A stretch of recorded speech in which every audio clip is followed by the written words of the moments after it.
Hi, I'm Sherita Cherry, your beauty expert, and welcome to the Color Bar. Today I'm going to show you a unique, feisty, and fun ombre technique on natural textured hair. We're not using extensions, this is her actual hair. And what I've mixed up was 10 NB, 9A, equal parts, and I'm going to mix that with a 40 volume clear.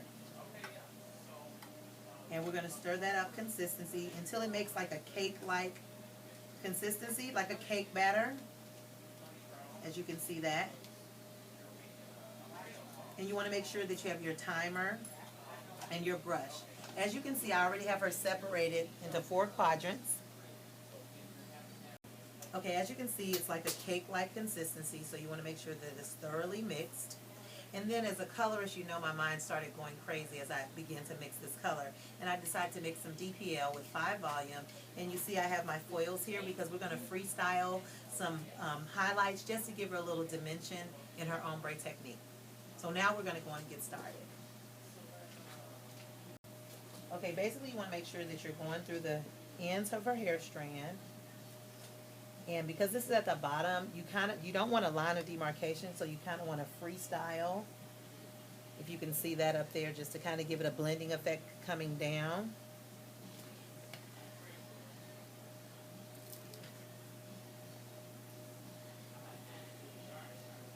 And try to do like 1/4 inch sections. And each ombre level does not have to be the same level as the panel before. So I'm going to bring this down a little bit further. So you can see how this is up a little higher, and I'm bringing this one down a little bit. Can you see that? And of course I'm going to put some freestyles up there just so it can kind of blend going down. Now what I decided to do, now that I'm towards the top, I'm going to put in some lightener pieces with my DPL and my foil just to kind of keep them separated. But still on her ends, some little freestyles up there so it can kind of blend.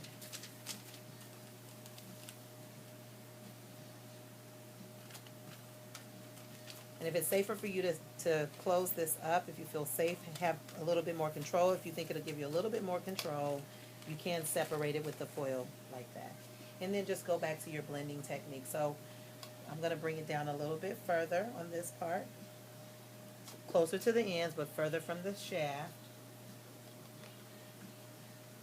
And of course you want to make your freestyle so that you won't have a line of demarcation. And if you would like, once you get closer to the top, okay, I made a mess, so you got to get a towel and wipe this part off because we don't want color right there. And remember, this is the back area, so I'm really spending a lot of my time towards the tips. When I get to the front area, I'll do them a little bit closer to the scalp.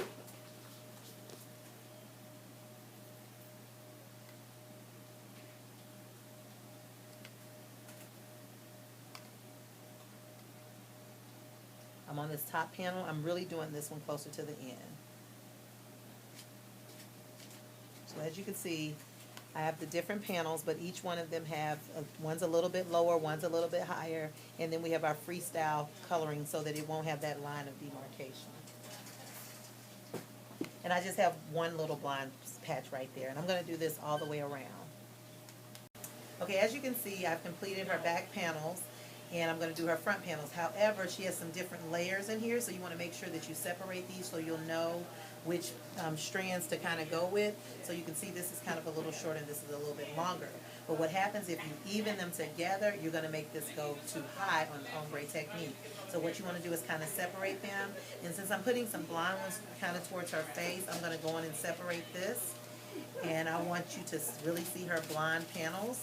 So we're going to ombre just the tip and just kind of freestyle so we will not have a line of demarcation. And then we're going to secure this with our foils. Now with the regular strand, we're just going to go on and repeat what we did in the back.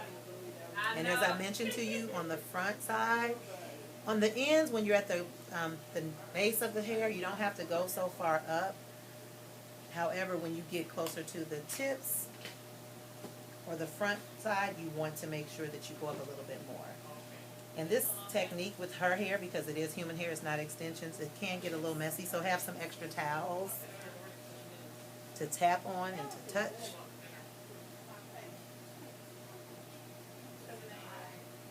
Okay, as you can see, I've ombre'd her whole hair, and make sure when you're doing it to make sure you get really good coverage on her ends, and you kind of want to go a little bit below the mid shaft, and then the mid shaft you kind of want to freestyle. Because I am doing a couple highlights in this, you can see that I have those tattooed up with my foil. And just make sure you get really, really good coverage. As I went around the front, if you come follow me around the front, I went up a little higher in here, but still making sure I got really good coverage. Make sure you got good coverage, but make sure you freestyle. That's what's really important, because some techniques that I've seen, they just have this big, strong line. So you want to make sure you go up and kind of freestyle so that the color can kind of blend into her color technique, especially since you're using human hair. As I mentioned, this is all of our hair, no extensions. Come a little closer. And then you can see up under here how there's still, because this is the base, so we don't really bother the base. I didn't put a lot of color up under here, but of course on the top we have the color so you can see it as it comes down. So we're going to let her sit for 30 minutes. As I told you, always have a timer when you're doing your color. It makes the perfect color. Always have your timer. We have her set for 35 minutes. We'll go on and let that process, and we'll see those end results. And mind you, this is my first time doing a ombre color on human hair. I've always done it on mannequins, or I've done it on extensions. So I'm really excited to see this, because I know it's really beautiful when it's natural hair, when it's your own hair. So we'll let this process for 35 minutes. We've completed our ombre technique, and if you look very closely, you can see the brown at the ends of her hair, but you also see her natural color blending into her ombre technique. And as I mentioned earlier, I made a couple of slices that were blondes that can kind of give her a little dimension in her ombre technique. And we have Shakira silkening her hair out. It's a very pretty, beautiful, natural blending technique. It's one of my favorite. It's something new. It's trendy. This is something you can recommend to your college students or your teenagers. You can also do this on extensions hair, but go in and have fun with it. Once you determine where you want your ombre technique to begin, then you kind of freestyle so that you can have that custom blending so that you will not see that line of demarcation. So thank you so much. I am Sherita Cherry, your beauty expert. I hope you enjoyed our ombre technique, and I hope it's something that you can go in and experiment in your salon and just basically have fun with it. Thank you so much for watching.